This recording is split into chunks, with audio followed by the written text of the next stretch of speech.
1015 FM, 720 AM. KDON, the talk of Las Vegas. Ladies and gentlemen, welcome to the #1 professional wrestling radio show in Las Vegas. This is the Mark Hoke Show. The Mark Hoke Show. 1 full hour of wrestling news, entertainment, and lots of Sin City surprises from inside the squared circle. Now, let's bring on the tag team of Andrew Fish Fain, Joe DeFalco, and your host, Mark Hoke. Hey, what's up? You know something, Fish? What? You are beautiful on the inside. I'm beautiful everywhere, baby. You are innocence personified. I am the gorgeous man and member of this team. And I will drag you down and sell Lord. you out. Oh, Jimmy. Run away. Little Fozzie there for you. Good morning, everybody. It's the Mark Hoke Show, in case you hadn't figured that one out. They haven't kicked us off the air yet. I'm Mark Hoke. Thanks for being with us as we bring you the best in professional wrestling news and entertainment. Andrew Fish Fain, who's bailing on me early, sitting across from me here in the studio. What's up? If he had his choice, he wouldn't be, but unfortunately, he doesn't have his choice. He has to earn his keep. Well, stuff happens, I suppose. I don't have a contract with Vince McMahon or Tony Khan, so. Well, maybe you could tell your wife that you'll take care of what she needs after the show instead of during. Wow. And right on cue, Joe DeFalco from Future Stars of Wrestling. Joe, what's up? What's up? Oh, man. Thank you, Joe, for adding a little levity. See, I'm the looks behind the operation. Joe's the brains, and, well, you're Mark. I hate you. Wow. I'm glad you're leaving early today. I really am.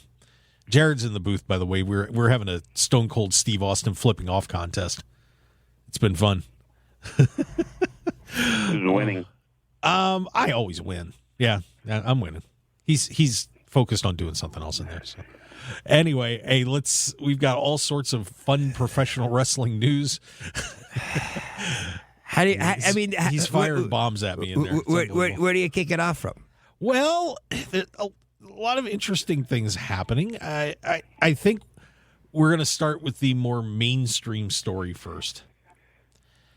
No, good Lord.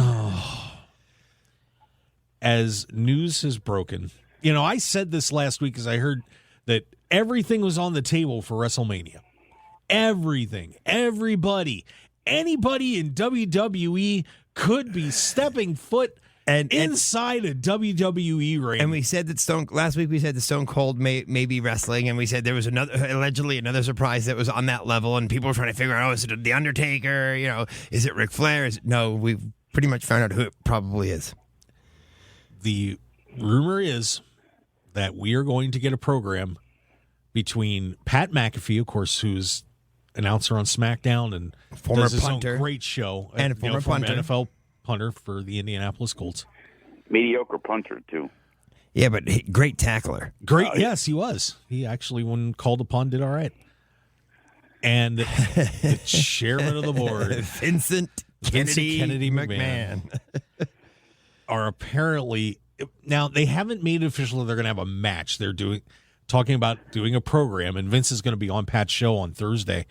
But the possibility of 76-year-old Vince McMahon, admittedly the dude keeps himself in shape, but he's 76 years old, going against Pat McAfee at WrestleMania.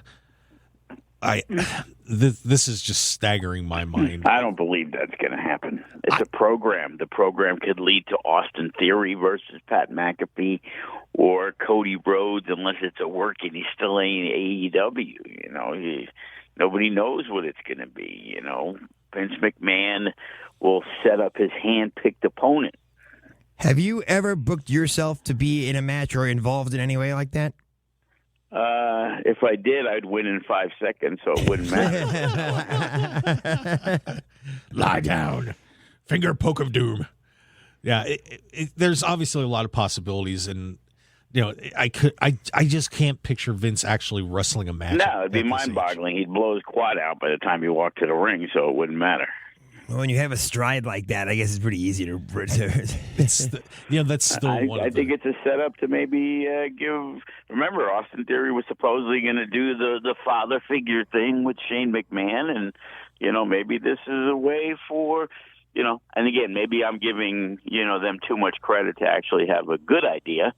So, see, the whole thing with Austin Theory would have been Shane McMahon. I think that would have been a match that people might have gotten behind a little bit. Austin Theory and Pat McAfee. Okay. I mean, obviously you're going to set up something's going to happen on Pat's show that's going to on Thursday, take off Vince McMahon, and you go from there. Going to say some hurtful things, and it's going to force Vince McMahon to wrestle. Vince, why does Raw suck so bad? What? You're fired.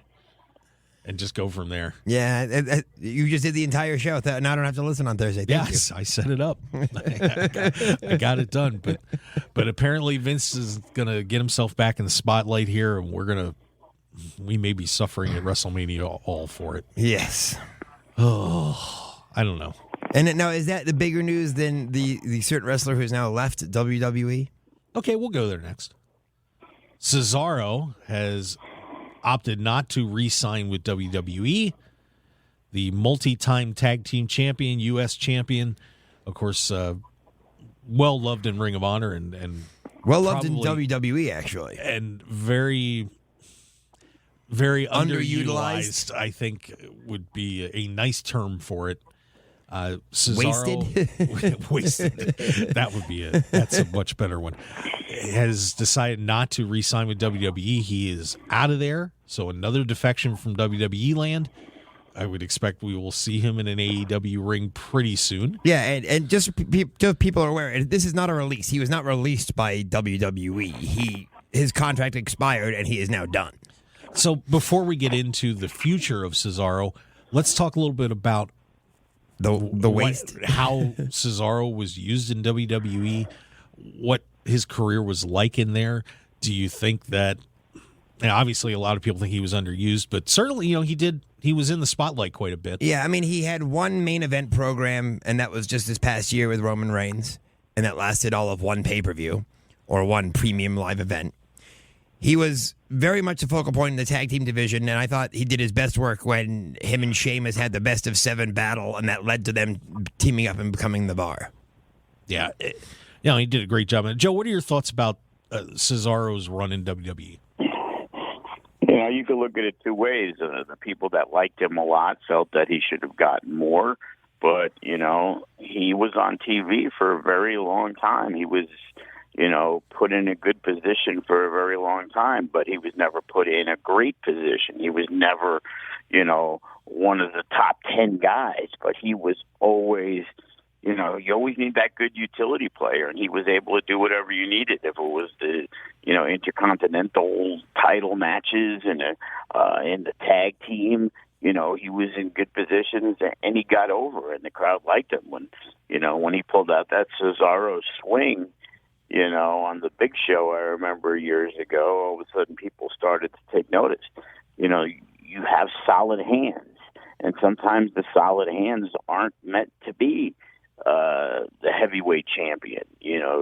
Nobody would have questioned 20 years ago that Cesaro was not even in the picture. In WWE, Ricky the Dragon Steamboat wasn't in the picture.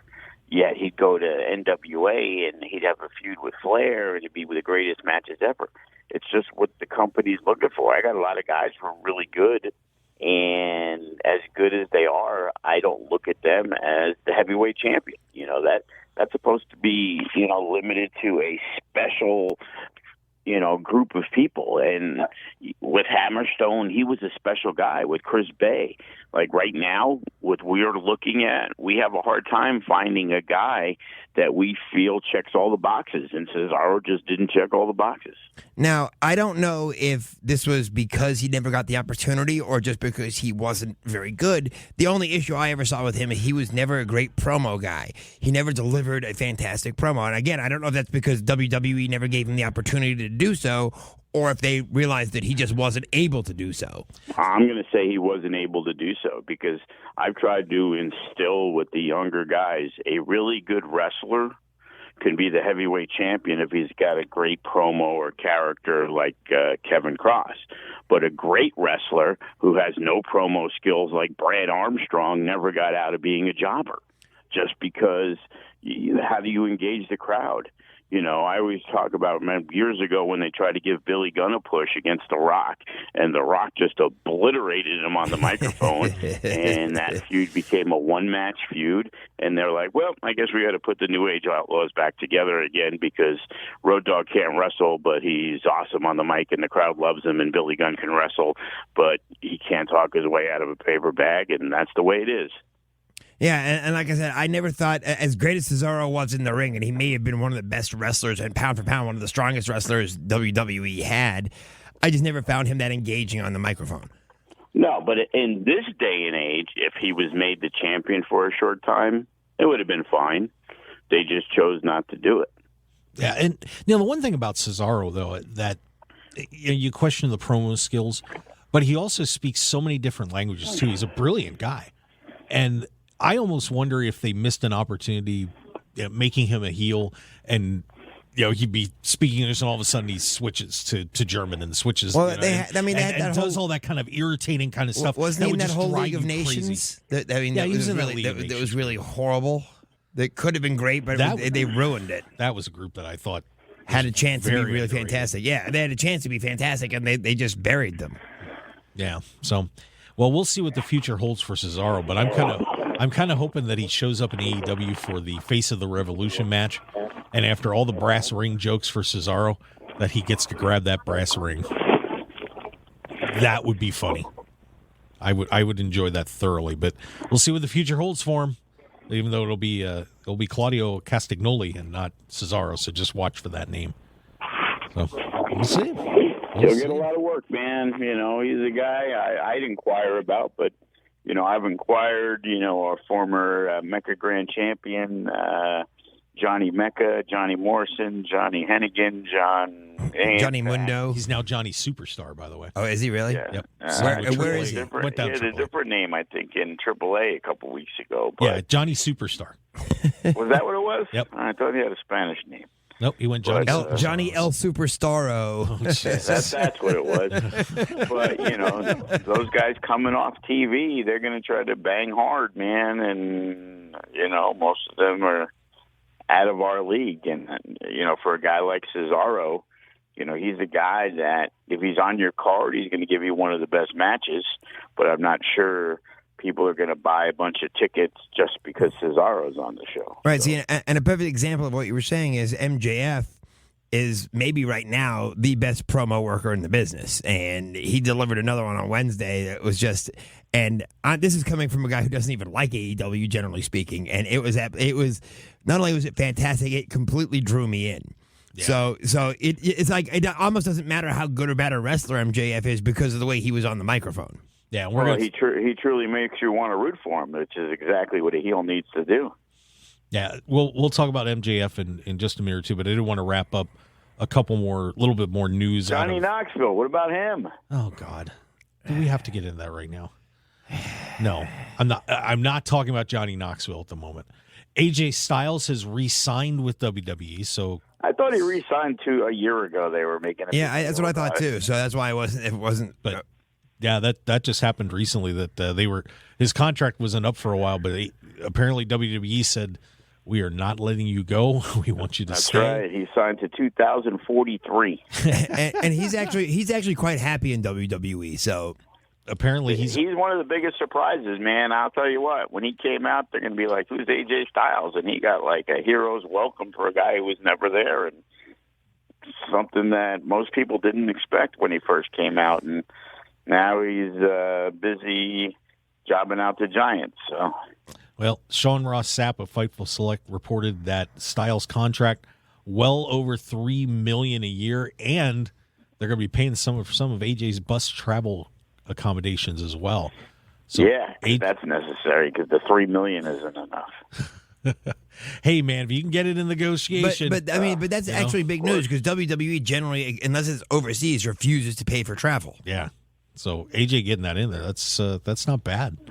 So we'll continue to see AJ Styles in a WWE ring. Jeff Hardy may have spilled the beans a tad early, considering he is under a no-compete. There were no beans to spill. It was obvious that's what he was going to do. He wasn't doing anything else but going to AEW to reunite with his brother. Yeah, but because to be honest with you, Matt Hardy's run in AEW has been so pathetically bad. He has to have Jeff Hardy there. It hasn't. Yeah. I hate to say that. That is 1,000% true. I would agree, but Jeff Hardy has basically said, "Yes, I'm going to AEW." I mean, even though he backed off and said, "Well, nothing's done yet. We can't talk." I mean, it's so bad for Matt Hardy that they actually have to have Andrade try to speak for him, and Andrade can't even speak. It's a little interesting, but of course, Jeff Hardy said, and this was a kind of an interesting little quote that he made. They released me and tried to make me go to rehab, but I'm just so over it. My dream match was with Roman Reigns. I've talked about that many times, but then I said, so you want me to go away for like 28 days just to save my job, the situation that they want him to go to rehab? No, Hardy said. You know what's important to me? Family. My 2 daughters, my wife. They believe in me. FWWE, man. It's like a private, personal thing. I'm not going to go to rehab. If they believe in me, that's all that matters, my wife and my 2 girls. So kind of fired some bombs at WWE over the whole situation. But it makes it sound like he did need to go to rehab. He just didn't want to. Well, that whole thing, like I said, when that whole thing happened, that he walked out of the ring and was just being kind of weird, it struck me as, are you trying to get fired? What's going on here? And and Joe, that you've dealt with the Hardys before. I mean, what's your take on this whole situation? Well, I've dealt with Matt before, but again, a lot of times when you do have a problem, you don't want to acknowledge it, and it took Jeff a long time to agree to do it in the first place. So they were looking out for their best interest, right, wrong, and different. Now, you don't fire a guy until you get the drug test back. That's common sense. I can't believe that corporate company, would make such a mistake and then be like, oh, we'll give you a Hall of Fame spot. Oh, we'll give you this. Oh, we'll give you that. It was like he walked out of the ring.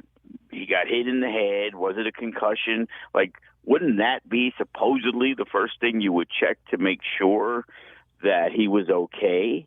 Instead of, he did wrestle the match. It wasn't like, when he wrestled Sting in Impact, when you're like, oh, my God, what is going on? This guy is out of it, So, yeah, and it was a 6-man tag match, too. It's wrestling, so it's conspiracy theories on everything, like they did it on purpose. Oh, they wanted to let him leave and save face. And, generally it's never that. It's usually, but it's hard to believe, like in that situation, Jeff Hardy isn't a guy who was with the company for 6 months.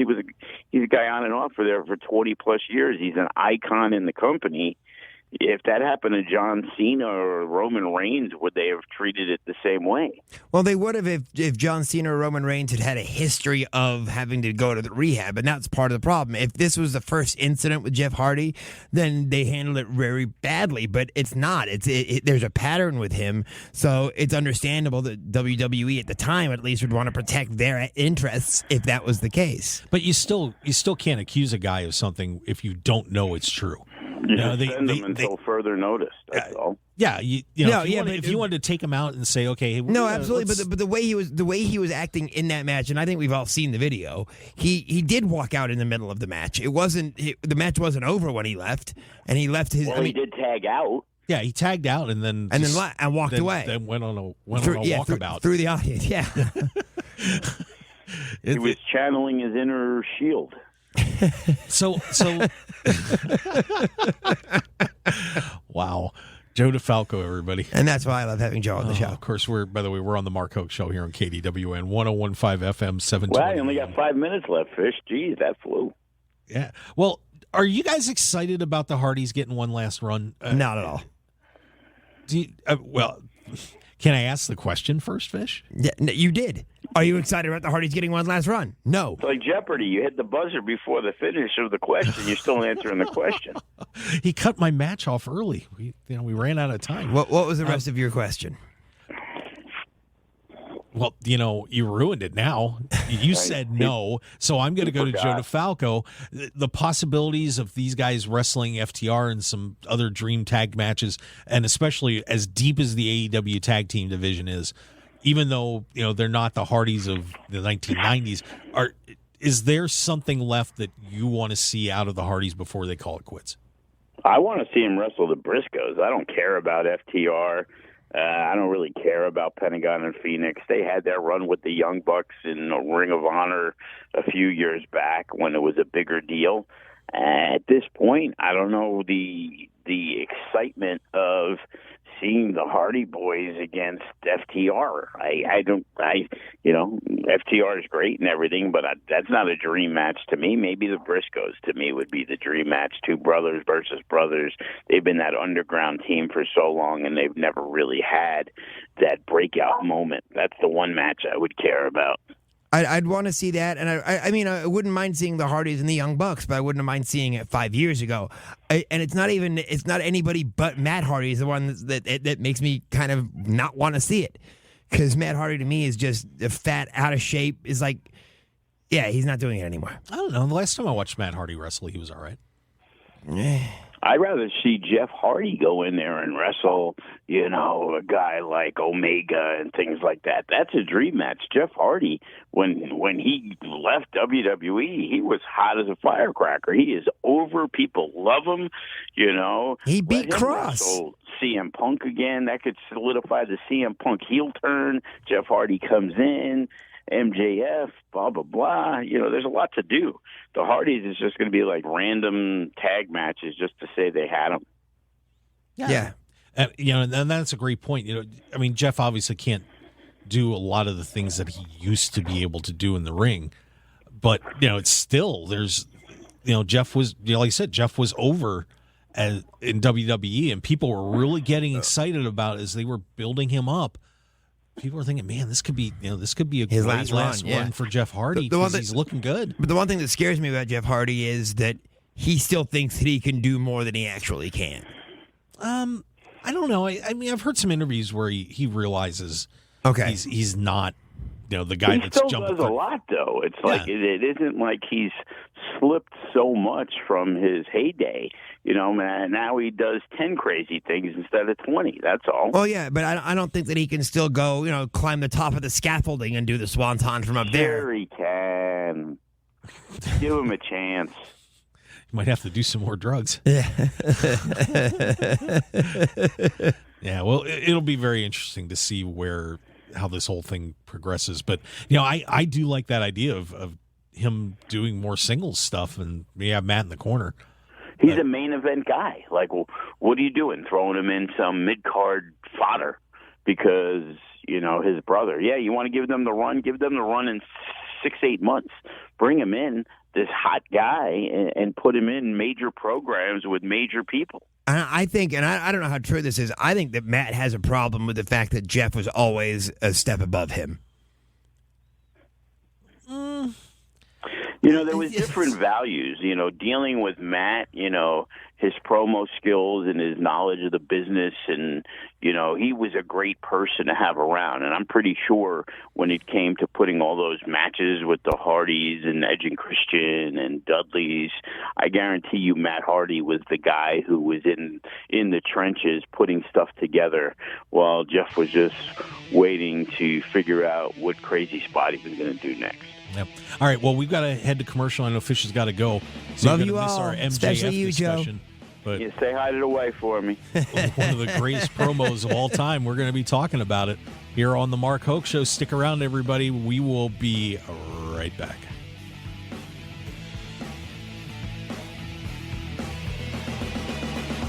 .1015 FM, 720 AM.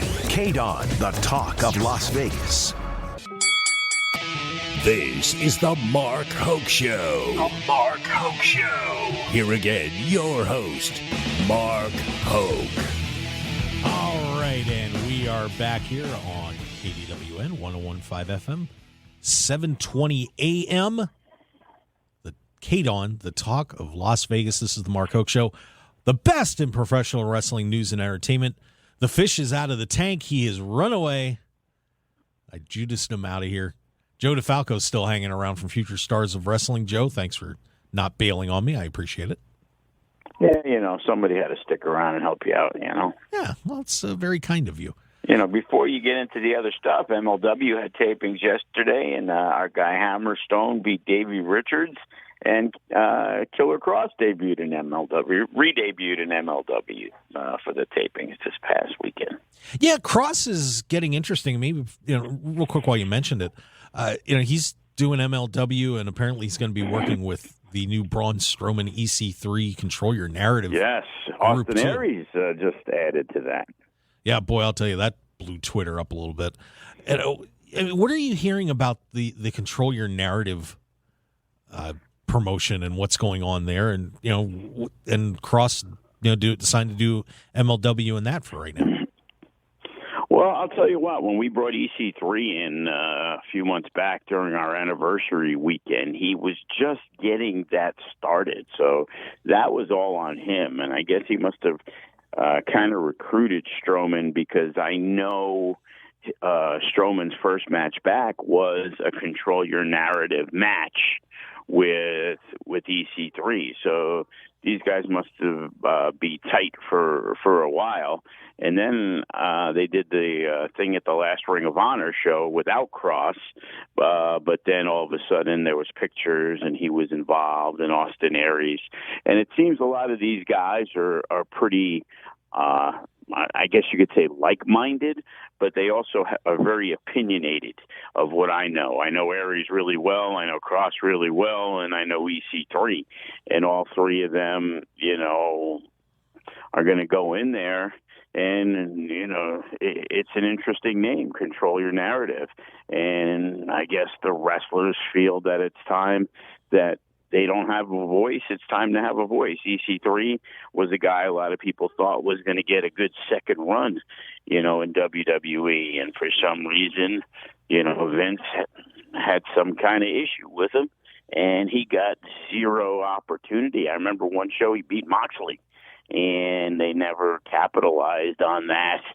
So, I think these guys are going to go in, and because of the name value, what they may not get drawing-wise, they're going to get sponsorship-wise. These are going to be, some of the top independent people. I wouldn't be shocked to see a Bray Wyatt pop in on that also. And I've always wondered, with everything happening, all these guys getting released and losing their opportunities in WWE, but a lot of it was they were frustrated, and here's Cesaro, here's another guy that would kind of fit that group. Is there almost a possibility for this third promotion? Obviously MLW is doing well too, but is there opportunity for this promotion to be that place where, at least for a stopping point, possibly for people that are getting out of a situation that they weren't happy in WWE, or maybe leave AEW, to show up and remind everybody of who they really are? I think that's maybe what these guys are looking to do.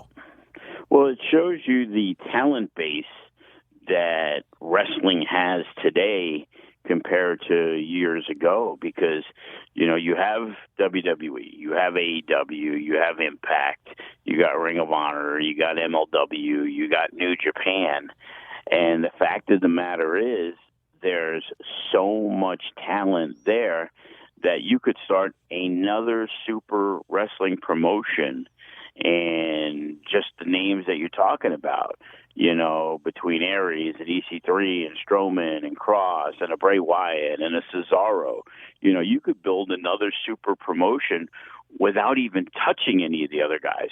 But because of the way the dynamic is today compared to before, if you were in WWE, like it still is, you can't go nowhere. But you went to WCW, you didn't go anywhere. When you were in ECW, you didn't go anywhere. Now you can show up at AEW, you could show up at Impact, you could show up at Ring of Honor. So now you take the core talent And now you could still mix in guys that you can use, from what I heard, because I know they're bragging about a TV deal. I hear it's a streaming deal. So I don't know anything other than that. But does that mean a John Morrison's available? A Ty is available? Brian Cage works independent shows. Does that mean he could show up there? A guy that people feel is misused in AEW, and he shows up and works with Warrior and FSW and all the other stuff. Why couldn't he be a part of it? So to me, man, just the 6 guys alone is a better roster than the NWA has right now. Yeah, you were right about that. Yeah, so it's almost like an island of misfit toys. And I think it definitely has possibilities. I'm not that big on the name. I think that's more of a motto than a name, but we'll see how that goes. But it's a lot of talent. And everybody's trying to find their little niche and stuff. I guess they got 2 shows. One's gonna, a test run that they're doing in Orlando, which they're all living in, so there's no cost on travel. They probably got some guy to put up a lot of money to get this thing going, and then they're going to run a show WrestleMania weekend at the Gillies out there, and they're going to have their choice of 100 guys because everybody's going to fly themselves who aren't being flown in already to be a part of that event because the collective alone with GCW is 12 events. We were trying to get on it. It just wasn't feasible with the timing. But WrestleCon's got a bunch of stuff. There's going to be 100 shows that weekend. So yeah, it'll be interesting. WrestleMania weekend's going to be a lot of fun down there in Dallas. Well, speaking of a guy who is controlling his narrative for sure, and MJF probably did one of the best promos I think I've ever seen. It's been obviously critically acclaimed throughout the industry. MJF hits the ring, and just set this up if you didn't see it. MJF comes out to the ring. Of course, he's a big heel. He's in a feud with CM Punk. CM Punk was ripping him about the night that he met him when he was a kid. Had the picture and the whole thing. And MJF comes out and says, "Yeah, that Friday was my life." And he was 11 years old. He was getting bullied and having trouble in school, ADD, the whole thing. Got on the football team and thought he made friends, and a bunch of the football guys attacked him with some rolls of quarters and so on. But that was the night that he got to meet CM Punk, and it changed his life. He decided that I'm not going to get bullied around anymore. I'm going to stand up for myself. And then he built a life and wanted to become a professional wrestler, and then CM Punk quit. So he quit, stopped chasing his dreams, went to college, played football, and then saw a post with CM Punk and Bryan Danielson, said, what, to heck with this. I'm not going to be a quitter like CM Punk was. And when I wrestle you, CM Punk, I am never going to quit no matter what you do to me. Because you quit on me, but I'm not going to quit on these people. And it was a babyface promotion or promo that I think everybody was just looking at this like, wow, this dude is a villain, but he's a sympathetic villain now. And, of course, Punk came out and asked him if this was true, and he said yes and walked out of the ring. All of a sudden, Tony Schiavone was even saying, geez, I didn't know this about him. That was incredible, and has changed the narrative about MJF. What were your thoughts when you saw that promo? Well, I'm hoping that it is just a way for MJF to lure CM Punk in. He drops, looking over his back, and then MJF in true heel fashion basically destroys CM Punk. In reality, that's what needs to be done. I think MJF is better off being a heel instead of being the babyface because wrestling-wise, he's fine, but there's nothing that makes him stand out as the babyface champion over guys like, Page and Omega and Danielson and Adam Cole and all these other guys. I think the antagonist, the instigator, MJF is more money down the line. So, if he could just lure CM Punk in and make him, drop his defenses, I think that's where the story would go if I was putting it together. I don't know if it was the right way to do a promo in that terms of getting the sympathy. But now if you get the sympathy of the fans, you get the sympathy of CM Punk, now you're even more of a villain if you decide to turn on that situation when all of a sudden it looks like CM Punk is forgiving MJF of everything he's done. Yeah, I agree. And I think that if you don't do something, have MJF just come out and do something completely vicious at this point to CM Punk and say, I suckered you and so on and so forth, you've almost hurt the MJF character long term because, now people are like, I was listening to that story and I could sympathize with a lot of stuff that he said. And you're sitting there saying, maybe, even though he's a bad guy, he was made a bad guy. He isn't just this evil person, deep down inside. And, I don't know if that's something that you want as a heel. But I agree. You don't want to change him babyface either because he's the best heel in the business right now.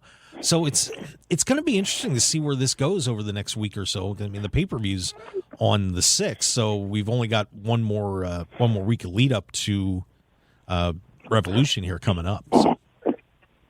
And you got to realize, when they have the thought process of putting this promo together and where they're going to go with it, maybe they're not expecting, because the word is in AEW, nothing's really scripted. So MJF, hey, we need you to do this, this, and this. And now all of a sudden he cuts this promo that everybody in the back's like, holy crap. Like, this is awesome. I can't believe it.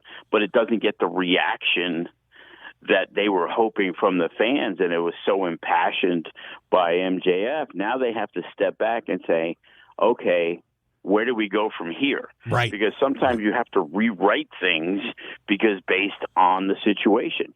It was the perfect setup when they did it years ago for the double turn. That's one of the most difficult things. That was what I was thinking of. That's what I was thinking of too. Is the first thing that came to my mind after this was over was the Hart Austin double turn at WrestleMania. Exactly, and that's the thing where now all of a sudden Austin, but again, Austin was a guy that you didn't think was going to be able to hold the fort as a baby face initially. Went from the ringmaster to that. And, Brett was in a situation with Shawn Michaels, and they played it up, and they did exactly what they were supposed to do. Bret Hart won, but the sympathy of Steve Austin not giving up, and that tide was turned. Then they set it up where Bret got back together with the brothers and the brother-in-law. And to me, Bret Hart heel faction, Hart Foundation, was one of the greatest factions of all time. And, with MJF, maybe they want to give him that babyface run. But I just think if they did, it's short-term thinking. Yeah, I would agree too. One touch that I thought of that they may have wanted to have pulled was having Wardlow come out at the end of that. And, just having Wardlow, because obviously he's been treating, his bodyguard Wardlow horribly. Wardlow is standing there waiting for him to come back, and he looks at him and, just gives him a look like, shake his hand or something and say, I didn't know about all this. And, MJF just kind of throws his hand up and walks away. But, with the situation with Wardlow getting over so much right now too, you almost wonder if there's a possibility that they're going to try and do something like that to make MJF kind of a mean baby face for a little while or something. And but we don't. I guess we won't know until Revolution how the match goes with CM Punk. Well, it could set up the whole, it looks like Wardlow's going to be the good guy and this, and now all of a sudden you do a triple turn and Wardlow aligns with CM Punk. Who knows? That would be interesting. Maybe that it is a fascinating storyline, and it turns don't mean anything if nobody cares initially. It's like, I want to be a baby face, and people need to be enamored with you. They need to be engaged with you. That way, when you do turn, it means so much more. Right.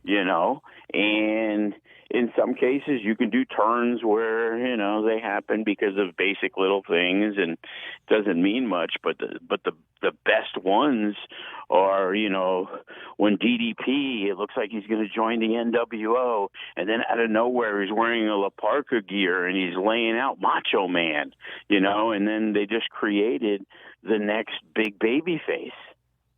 Right. I'm very fascinated to see how this is going to all turn out. I mean, MJF is probably the most engaging character in wrestling to me right now, and we talked last week about how when you have that with WWE, everybody's just so cookie cutter, and you just don't care about what happens to any of these people because there's no depth to the character in there. And one thing that AEW does very well is when they get, especially when they're getting up to a pay-per-view, you care about almost every match. There's some emotional element that you want to see either somebody win or somebody get their butt kicked. And this is AEW at its best right now, I think. Well, everybody's got their taste. WWE brings you in, and you have to conform to their style. Everything becomes their style. Keith Lee has to get over the WWE way, not the Keith Lee way. The Cross way isn't as important as we made this guy what he is instead of bringing him in, while AEW brings in the personalities that are already established instead of trying to change an Adam Cole, a Danielson, a CM Punk, an MJF. All these guys that have come through, Jericho, they get to be who we perceive them to be.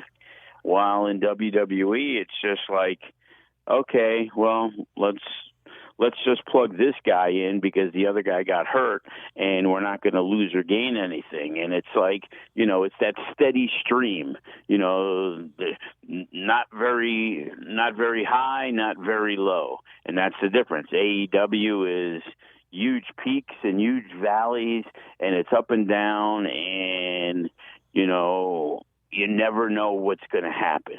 In WWE, you turn it on, you basically know what's going to happen. You can pick the winners, and it doesn't matter in reality who wins because there's going to be a rematch next week and on the pay-per-view and all that other great stuff.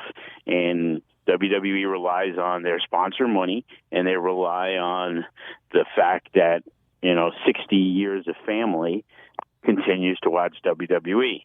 And AEW is looking for that other group of people, other group of fans that are, those Ring of Honor fans who became NXT fans, who are those super indie fans. And, Cody Rhodes leaving, was surprising because, being involved, that was the movement. And that's how AEW got popular, because it was like, hey, we're the movement. We're the anti-WWE. So it helped get a lot more people on board that may not have in the past. Yeah, and by the way, we're on the Mark Hoke Show on KDWN, 101.5 FM, 720 AM. I'm Mark Hoke, along with Joe DeFalco. The fish had to jump out of the tank, so we miss him, but he'll be back next week, of course. Yeah, and continuing on the vein of great promos and making you care, Eddie Kingston and Chris Jericho delivered again, too. Eddie Kingston doing his thing. Boy, that guy is just personality on top of personality. And you wouldn't think that anybody would care about a Chris Jericho match that much at this point. But I got to tell you what, I am psyched to see Jericho and Kingston now. And just because of that, those two guys doing that great mic work that they did again this week. And that's what happens. People are like, oh, Eddie Kingston, he's 38 years old. What happened? Why didn't he get the chance? Well, because there was only one chance. It was called WWE. And when you're working independent shows and you're traveling to a different city every day, it's more about the matches. Like when we do the Mecca, there's not storyline involved. when you have a local promotion like FSW and we run local stuff and we're running with Hammerstone and all that, we can set up angles down the line. But when you're running a show to bring in a guy, Eddie Kingston's not getting over because he cut this impassioned promo that you're going to get to see again in 3 weeks in the company. So it becomes a lot harder. Now he's actually got a national stage where he could be on every week. Doesn't have to worry. I can't bring in a guy just to do a promo. I got to pay him. Right. And you don't have, a week, 2 TV shows a week to build that storyline either. You've got to, when you're doing independent promotion, you need to get butts in the seats, and you need to bring in the people that people want to see wrestle. It's a slower build when you're able to do it. We had the ability a couple years ago. Morrison was our Mecca Grand Champion. Taya happened to be our women's champion. So they were going to the East Coast. And we were setting up an angle with Hammerstone and Morrison in the cage. And what we did is we had a show, and John wasn't on it, and Taya was. After the match, Hammerstone delivered a message to Taya and basically laid her out. And John wasn't there. And now we had another show, No Escape or whatever it was, I'm not sure. But Hammerstone wrestled, and during the match, nobody knew. We never advertised it. John Morrison, hopped the rail and basically cost Hammerstone the title. And then we set up, they had a cage match. The only way we were able to do that was because John had off that day, and John was willing, since he lived in L.A., to come down with his wife and do that, because at the price he charged us to wrestle a match, it would have been crazy. But because he's a good dude, he came in as part of the angle and as part of the agreement for the one show to do this, to set up the angle. It didn't cost us any money. And that is far and few in between. Now, Eddie Kingston, he gets to go on and he gets paid, so he can come on and cut a promo and set something up. And that's the advantage of being in a weekly promotion. And unfortunately, there's only 2, which is one more than there used to be. So, yeah, thank God. And of course, this is setting up for a terrific AEW Revolution card coming up on March 6th.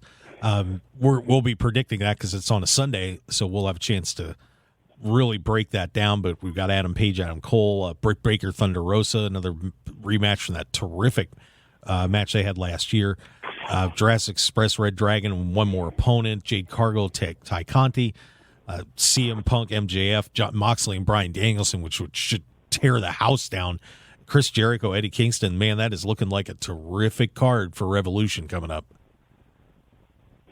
Yeah, no doubt, and got to give, you got to blast Tony Khan when he needs blasting, but you got to give him credit when, it's due, and he's put together a great roster.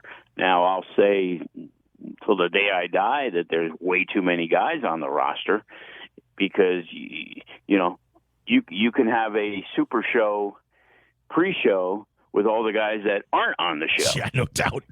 And it's hard to believe that it's like, I almost forgot Andrade was on the roster because I didn't think he was really being used at all. And it's like, oh, okay.